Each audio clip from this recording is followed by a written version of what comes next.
আজকের ব্লগটা শুরু করছি একদম রান্নাঘর থেকে। সকালবেলা জল খাওয়ার চা খাওয়া হয়ে গেছে, তখনও তোমাদের সাথে ভিডিও শেয়ার করতে পারিনি। একেবারে দুপুরবেলা রান্না থেকে তোমাদের সাথে ভিডিওটা আজকে শেয়ার করছি।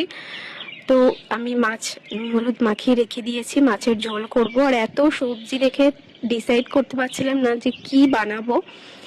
তো এখানে এখন আদিত্যের জন্য আমি মাছ রান্না করছি, আর ওকে একটুখানি ওই পুঁই শাক, কুমড়ো, আলু এগুলো দিয়ে একটা সবজি বানিয়ে দেবো।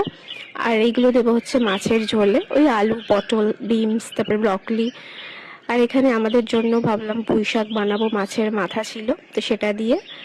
আর এখন আমি এখানে মোটামুটি রান্নাগুলো তাড়াতাড়ি করে কমপ্লিট করার চেষ্টা করছি। আর আমার স্নানও হয়ে গেছে আজকে সকালবেলা অনেক কাজকর্ম একেবারে আমি এগিয়ে নিয়েছি, এখন শুধু রান্নাটা করলেই হয়ে যাবে। আর আগে শাক পাতা খেতে খুব একটা ভালো লাগতো না, সবজিও খেতাম না। জানি না, এখন আস্তে আস্তে বয়সের সাথে সাথে আমার রুচিবোধটাও, খাওয়ার টেস্ট সব কিছুই বদলাচ্ছে। আসলে আমি যদি এখন নিজে মা হয়ে না খাই, তাহলে আমার সন্তানকেও বলতে পারবো না সেটা খাওয়ার জন্য। তো সেই জন্যই হয়তো আস্তে আস্তে এখন একটুখানি সবকিছুই বদলাচ্ছে, চেঞ্জ হচ্ছে।